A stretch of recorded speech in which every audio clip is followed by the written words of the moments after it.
Hello मित्रों, आप सबका हमारे चैनल पर फिर से स्वागत है। आज हम लोग समझेंगे वकालतनामा के बारे में।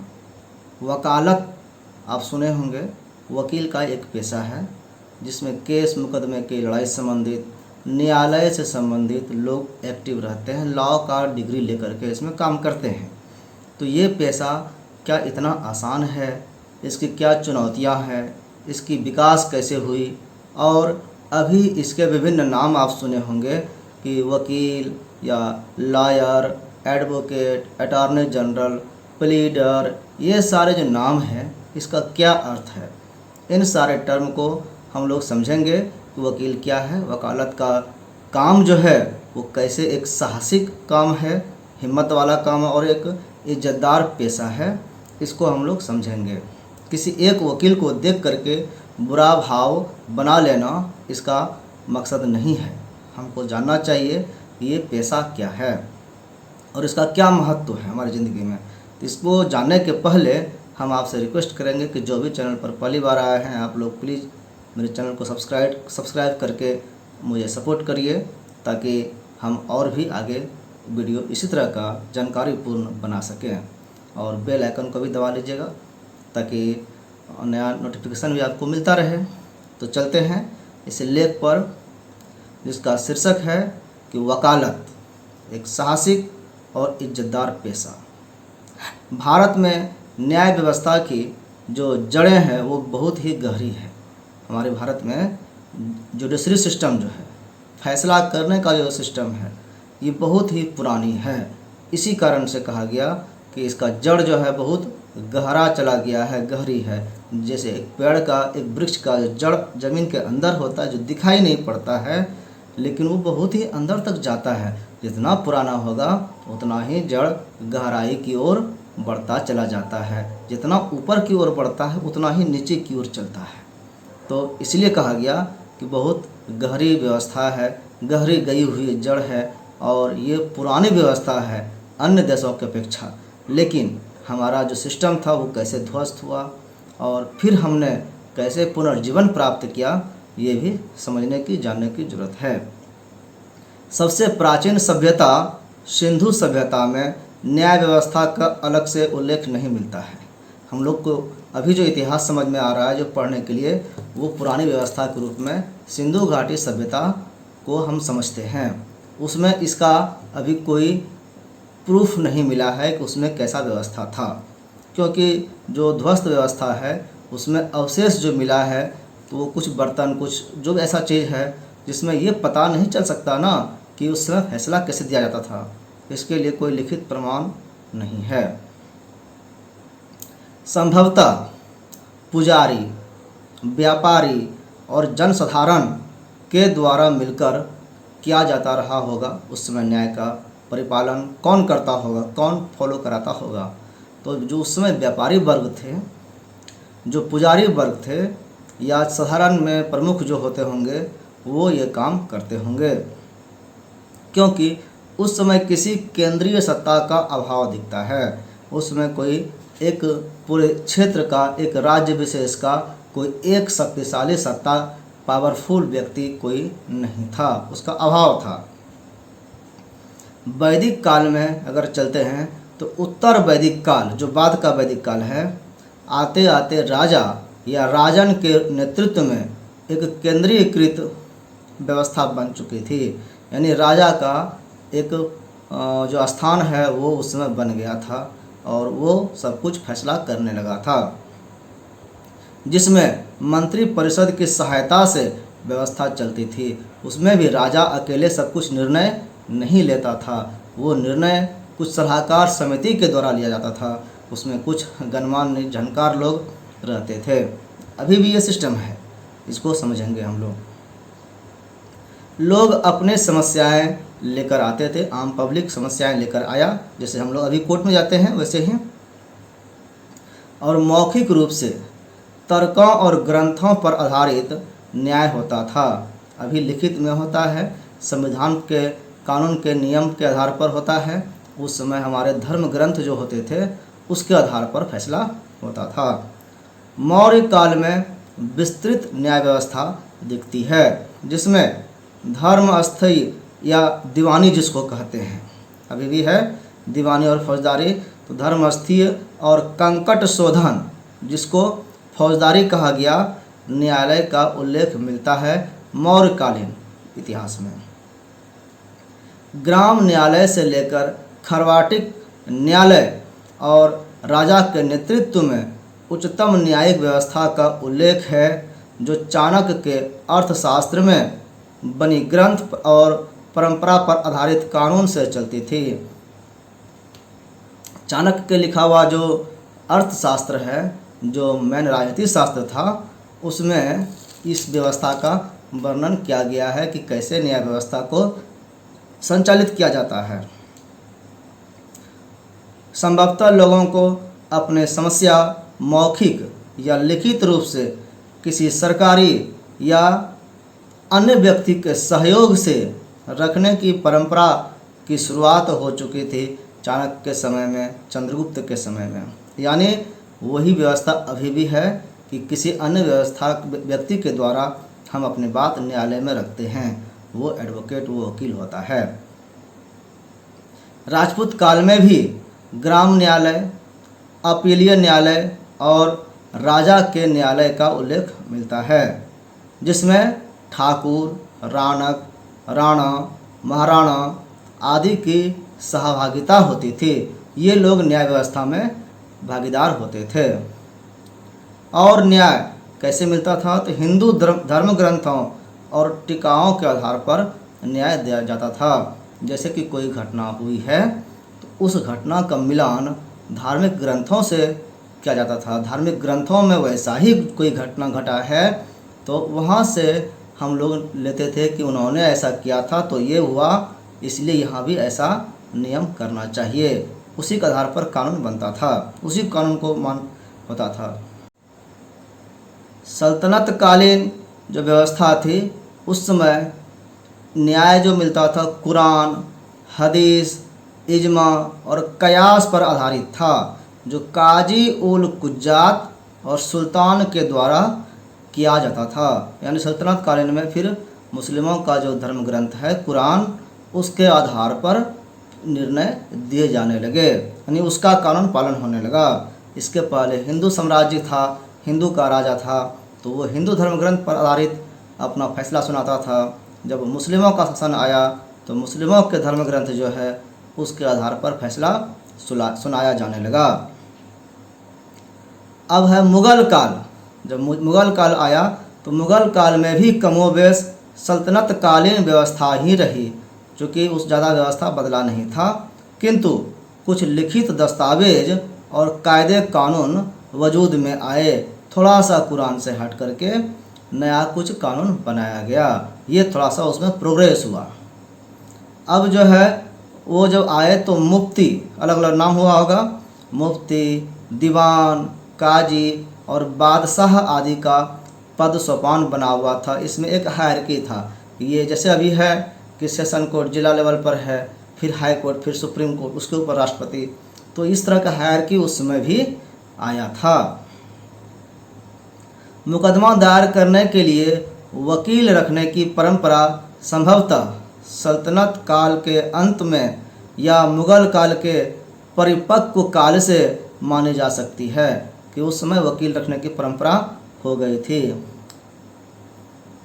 फतवाए आलमगीरी एक पुस्तक है, इसमें मुग़ल कालीन जो कानून है उसका संग्रह किया गया है, जिसकी पांडुलिपि, उसका लिखा हुआ जो ग्रंथ है वो खुदा बख्श लाइब्रेरी में पटना में उपलब्ध है। इसी प्रकार भारत के विभिन्न क्षेत्रों में क्षेत्रीय कानून जो बने एक एक छोटे छोटे एरिया में, और नियमों की व्यवस्था से संबंधित जो पुस्तकें हैं वो भी अभी कुछ कुछ उपलब्ध है। ब्रिटिश राज्य जब आया, मुग़ल काल के बाद ब्रिटिश राज्य यहाँ पर आया भारत में, तो जैसे ब्रिटिश राज्य आया, आते आते कानून के आधुनिक व्यवस्था और पढ़ाई अभी का जो है वो अंग्रेज़ों के समय अस्तित्व में आई, और लोग इंग्लैंड जाकर कानून की पढ़ाई पूरी करने लगे। यानी अब जो है अभी की पढ़ाई वो इंग्लैंड के माध्यम से हुआ, अंग्रेज़ों का देन है अभी का वकालत सिस्टम। प्राचीन परंपराओं या मान्यताओं, हिंदू धर्म ग्रंथों, मुस्लिम धर्म ग्रंथों, संस्कृति और आवश्यकता अनुसार जो आधारित कानून की किताबें बनी, वो नीचे से ऊपर तक अपीलीय व्यवस्थाएं बनी। वकील, मुख्तार, मुंशी, कातिब आदि न्यायिक व्यवस्था के अभिन्न अंग बन गए। सब अंग्रेजों के समय में हुआ। वकालत एक प्रतिष्ठित और अधिक कमाई का पेशा बन गया। स्वतंत्रता की लड़ाई में बहुतेरे स्वतंत्रता सेनानी हम लोग जितने जानते हैं, फ्रीडम फाइटर्स, वो वकील समुदाय से ही थे मुख्यतः। यह भी देखा गया कि संभ्रांत और संपन्न लोग ही कानून की पढ़ाई को चुनते थे, या फिर कोई मेधावी गरीब छात्र भी होता था तो वो छात्रवृत्ति वगैरह से मदद लेकर के पढ़ाई पूरी करते थे। स्वतंत्रता जो आंदोलन हमारा हुआ है उसमें मैक्सिमम लोग जो है वो वकील हैं। आज भी आप देखेंगे हमारे वर्तमान समय में जितने नेता हैं, लीडर्स हैं, और वो आप बड़े बड़े पद पर हैं, आप देखेंगे कि वो सारे वकील हैं। आज की हमारी ब्रिटिश आधारित व्यवस्था जो है, भारतीय न्याय व्यवस्था, आधुनिक रूप में हमारे सामने है और यह निरंतर आधुनिक होते जा रहा है। इसमें रोज़ नित्य नवीन प्रयोग किए जा रहे हैं, नए नए कानून बन रहे हैं। न्याय व्यवस्था में लॉयर, एडवोकेट या वकील का महत्वपूर्ण स्थान है। चूँकि फरियादी से सीधे तौर पर सिर्फ जो संपर्क किया जाता है वो वकील का ही होता है। वकील ही फरियादी से, जो फरियाद करने आया है, जो शिकायत करने आया है, उससे जज डायरेक्ट कांटेक्ट नहीं करता है, उससे वकील कांटेक्ट करता है और वही सारी बातें पूछता भी है और जान भी जाता है।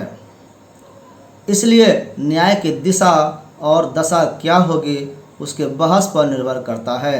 यानी जो वकील सारी घटनाओं को सही सही सुन लेता है, जान लेता है, फिर वो कितना बहस कर पाता है उस पर न्याय डिपेंड करता है। यानी उस वकील के क्वालिटी पर, उसके कैपेसिटी पर निर्भर करेगा कि उस फरियादी को उसका फैसला मिलेगा कि नहीं, उसका न्याय उसके पक्ष में होगा कि नहीं। यानी अब जो लड़ाई होती है वो वकील के बीच में होती है, उसके कानून के जानकारी के विषय में होती है। और अगर वकील कमज़ोर हुआ तो वो न्याय उसके पक्ष में होना चाहिए, तब भी वो हार जाता है। यानी फरियादी भी अब अपने से लड़ाई नहीं लड़ पाता है।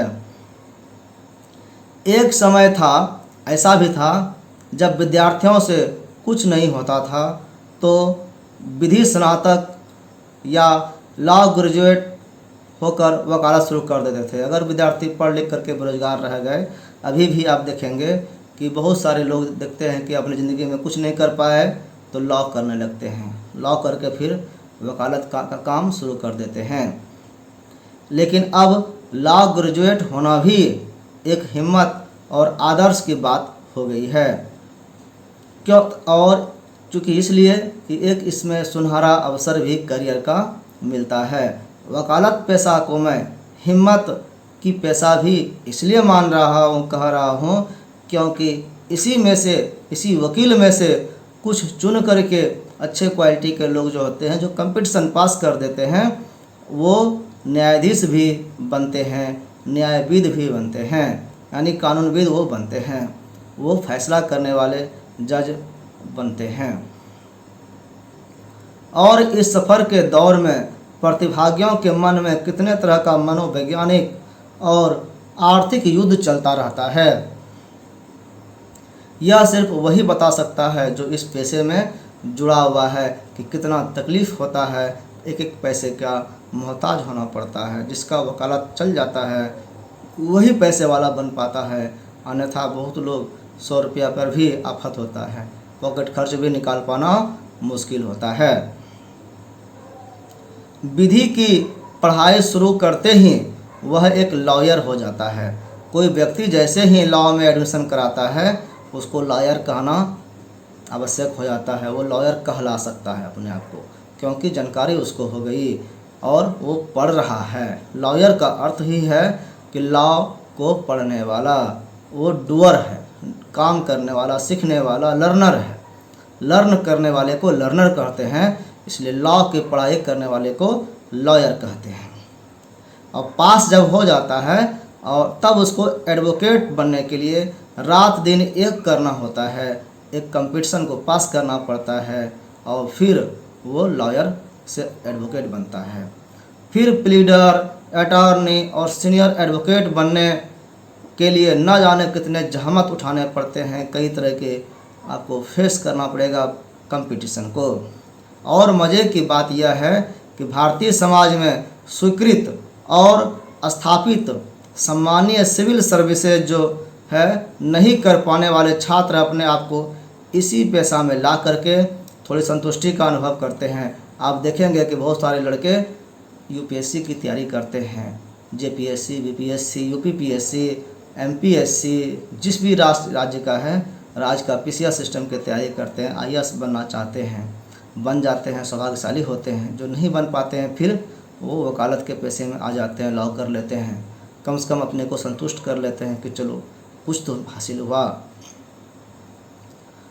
अब यहाँ पर जो है लॉयर से एडवोकेट बनने में सीनियर के यहाँ गुरु परंपरा का अच्छा खासा दिन अनुसरण करना पड़ता है, चूँकि यही कुंजी है सफलता का और ये करना पड़ता है। लॉयर को सीखना है, आप जब तक वहाँ की प्रक्रियाओं को नहीं सीखेंगे तो आप फिर वहाँ पर टिक नहीं पाएंगे। इसलिए जो सीनियर एडवोकेट होते हैं उसके साथ रह करके काम सीखना पड़ता है। गुरु परंपरा एक तरह से यहाँ वहाँ कायम रहती है।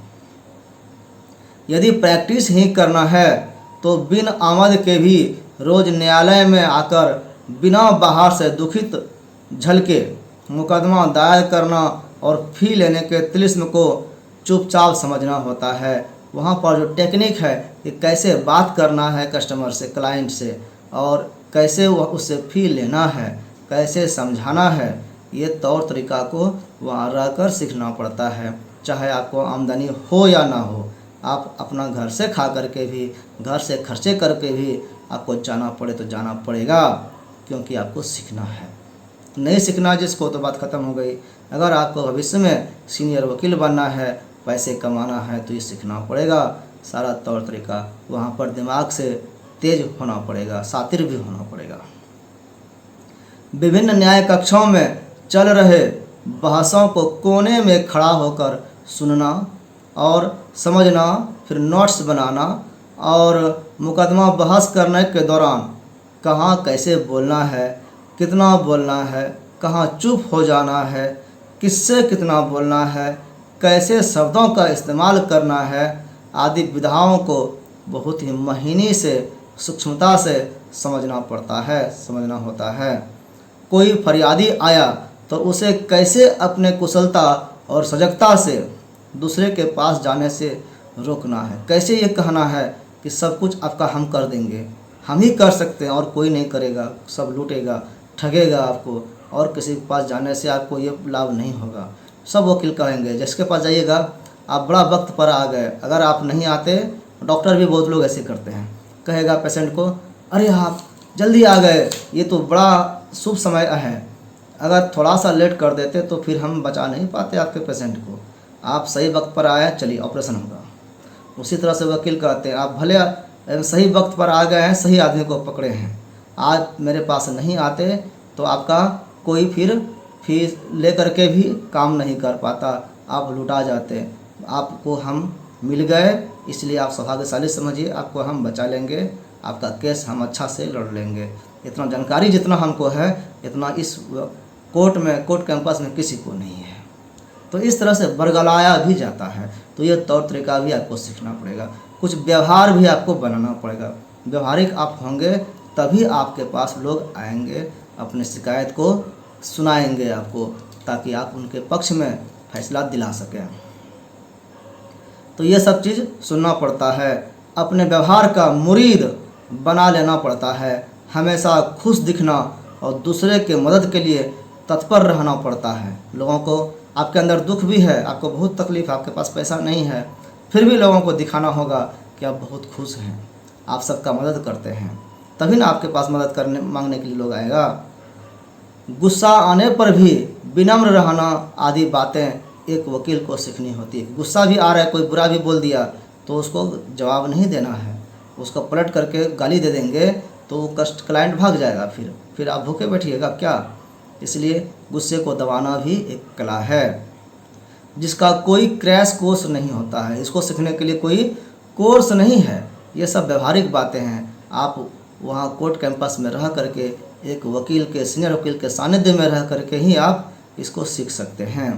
और यह मात्र लगातार पेशा के प्रति ईमानदारी से लगे रहने पर आता है, ये इतनी आसानी से नहीं हो पाता है। यदि न्यायिक अधिकारी आपको बनना है, जज बनना है, तो फिर पढ़ाई के दौर से ही, आप जब पढ़ाई कर रहे हैं उसी समय से आपको लगना पड़ेगा कि विषय की गहराई और व्यवहारिकता को समझना होगा। आप मन से पढ़ेंगे तो जैसे ही कोर्स कंप्लीट होगा वैसे ही आपका कहीं ना कहीं सिलेक्शन हो जाएगा। लॉ की डिग्री 2 तरह की होती है, 3 साल का भी और 5 साल का भी, 3 इयर्स डिग्री और 5 इयर्स डिग्री। 3 इयर्स वाले जो लॉ होते हैं LLB, वो ग्रेजुएशन करने के बाद करना पड़ता है, और 5 इयर्स वाले, इंटर वाले जो पास हुए हैं वो 5 ईयर वाले में कोर्स करके दोनों का BA LLB और BSc LLB का डिग्री वो ले पाता है। तो ये कोर्स जब कर रहे हैं उसी समय आपको मन से गहराई से पढ़ना पड़ेगा, विषय को समझना पड़ेगा, तभी आप जुडिशरी में आगे बढ़ सकते हैं। सेमिनार वेबिनार में भाग लेना पड़ेगा। कई आपको सेमिनार वगैरह होते रहते हैं, उसमें चर्चा होती है, उसमें आप भाग लेंगे, पार्टिसिपेट करेंगे तो और जागरूकता बढ़ेगी, ज्ञान बढ़ेगा। भाषा पर पकड़ बनाना, जिस भाषा में आप बात करना इजी समझते हैं, मैक्सिमम इस जुडिशरी सिस्टम में इंग्लिश पर कमांड करना ज़रूरी होता है, क्योंकि मैक्सिमम लोग इंग्लिश में बात करते हैं, सारे कानून किताब इंग्लिश में है, तो भाषा पर पकड़ आपको होना जरूरी है। कोचिंग संस्थानों और विषय के विद्वानों से परामर्श लेना और घर पर तशरीफ जमा कर परिश्रम करना आदि कार्य होता है इसका। आप विद्वानों से मिलेंगे और विषय का जो परामर्श है उसका लेना होगा, कोचिंग से सहयोग ले सकते हैं, गुरुओं से संपर्क कर सकते हैं, और घर में जब बैठेंगे तो बहुत ही ज़्यादा टाइम जो स्टडी का है, सेल्फ टाइम, स्टडी टाइम, वो बढ़ाना पड़ेगा, आपको खुद मेहनत करना पड़ेगा। क्योंकि एडवोकेट नहीं बल्कि आपको एक जज बनना होता है, जज बनेंगे तो सबसे ऊपर आप रहेंगे, इसलिए आपको ज़्यादा मेहनत ज़रूर करना पड़ेगा। जज होना साधारण बात नहीं होता है। व्यवहार न्यायालय के एक जज को वाद के किसी खास बिंदु पर वैसे ही पकड़ होना चाहिए जितना कि उच्चतम न्यायालय के किसी माननीय का होता है। यानी उच्चतम हाईकोर्ट के जो जज होते हैं उसको जो जानकारी होती है वो छोटे जज को भी होनी चाहिए, उसको उतना बिंदु पर पकड़ होना चाहिए। पढ़ता तो सब एक ही बुक है, आपको पकड़ कितना है ये निर्भर करता है कि आपको कितना दूर तक जाना है। तभी न्यायिक व्यवस्था के सोपान के साथ साथ न्याय हो पाता है और एक रूपता बनी रहती है। एक ही कानून को पढ़े हुए हैं तो न्याय एक जैसा हो पाता है जब हम गहराई से समझते हैं। आप देखेंगे कि जिला में जो फैसला हुआ, अगर हाई कोर्ट में अपील करता है तो कभी कभी वही फैसला को रखा जाता है, उसको बदला नहीं जाता है। इसका मतलब हुआ कि वहाँ पर फैसला निष्पक्ष हुआ था। कभी कभी लोग हाई कोर्ट के फैसले से संतुष्ट नहीं होते हैं, सुप्रीम कोर्ट भी चले जाते हैं। आप देखेंगे कि वो हाई कोर्ट की जो आदेश हुआ है, उनका जो फैसला हुआ है, उसी फैसले को फिर से वैसा ही रख दिया जाता है, बोलता है कि वो जो फैसला दिए थे वो सही था। तो ये बहुत अच्छी बात है, लेकिन कभी कभी ये भी देखने को मिलता है कि फैसला पलट जाता है। आज जिनकी जीत हुई कल उनकी हार हो जाती है। इसका कारण क्या है कि हो सकता है कि निचले जज वाली जो व्यवस्था है वहाँ पर सारे बिंदुओं पर ध्यान नहीं दे पाया, कुछ न कुछ मिसिंग हुआ। इसलिए जरूरी है कि गहराई से इसका अध्ययन करना। अब तो पंचवर्षीय विधि पाठ्यक्रम से जो पढ़कर एडवोकेट बन रहे हैं, अभी बताए कि 5 साल का कोर्स भी होता है और 3 साल का भी कोर्स होता है, तो यही बता रहे हैं कि पंचवर्षीय यानी 5 साल वाले जो कोर्स करके एडवोकेट बन रहे हैं वे और तीक्ष्ण तथा त्वरित निर्णय वाले हो रहे हैं। वो बहुत ही अभी तेज़ी से पढ़ रहा है लोग और तुरंत उतना फैसला करने लग रहा है, वो जानकारी के साथ आ जाता है, क्योंकि उनके पास तकनीक का सहारा ज़्यादा है। वर्तमान समय में टेक्नोलॉजी का ज़्यादा विकास होने के कारण अभी हर हाथ में पहले क्या था कि अब कोई बिंदु पर पॉइंट पर बात हो गई तब बुक निकालेंगे, खोजेंगे, पढ़ करके आएंगे, अगला तारीख ले लेंगे। आज के समय में क्या है कि हर व्यक्ति के पास मोबाइल है, मोबाइल में सारा ऐप है, सारे कानून की बुक भरी हुई है मोबाइल में। अब जो चाहे गूगल पर तुरंत खोज सकते हैं, सर्च कर सकते हैं, किस कानून में, किस लॉ में, किस अधिनियम में, किस एक्ट में क्या धारा सेक्शन क्या जो है, सब कुछ आप तुरंत सामने रख करके फैसला त्वरित कर सकते हैं, क्विक कर सकते हैं। भले ऐसे अभी लोग इतना जल्दी नहीं कर पा रहा है, लेकिन कर सकता है। कंप्यूटर, लैपटॉप, आईफोन और विभिन्न ऐप्स से लैस नई पीढ़ी के जो वकील हैं, इनको देरी पसंद नहीं है। वे तुरंत कहते हैं, जो पॉइंट बोलिए ना भाई, हम तुरंत बताते हैं इस नियम पर क्या लिखा हुआ है, और वे बेहद पेशागत हैं। अब वो टाइम पास नहीं करते हैं, ये अच्छी बात है। लेकिन एक व्यवहारिक वकील जो होता है, बनने के लिए उन्हें भी विभिन्न अग्नि परीक्षाओं को पास करना होता है। व्यवहारिक वकील को सीखने में समय लगता है। बनना जो है व्यवहारिक वकील, आपको ज्ञान होना अलग बात है और व्यवहार कुशल होना अलग बात है। अगर घर से मजबूत ना हो तो इस पेशा में टिकना मुश्किल होता है। कभी कभी कोई केस नहीं मिला तो आपको 1 रुपया भी इनकम नहीं होने वाला है। तब आप अगर घर से समर्थ नहीं होंगे, खाते पीते घर से नहीं होंगे, आपको अगर पॉकेट खर्चा के लिए पैसा का इंतजाम रोज़ रोज़ कमा करके करना पड़ता है, तब तो मुश्किल है आपको इस पैसे में टिकना।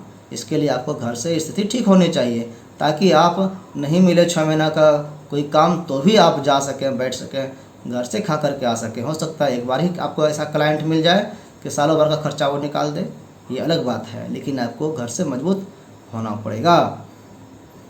क्योंकि पेशा के व्यवहारिक तकनीकी के कारण वह एक सरकारी मुलाजिम बनना श्रेयस्कर समझने लगता है। अब वो सरकारी वकील की तरह काम करता है और ईमानदारी से अगर काम करेगा तो टिकना मुश्किल है, कमाई कम भी होता है। जो भी हो, एक वकील बनना आसान नहीं है, क्योंकि एक वकील बढ़िया हो चाहे नहीं हो, उससे आदमी बढ़िया होने चाहिए, व्यवहारिक आदमी होना चाहिए।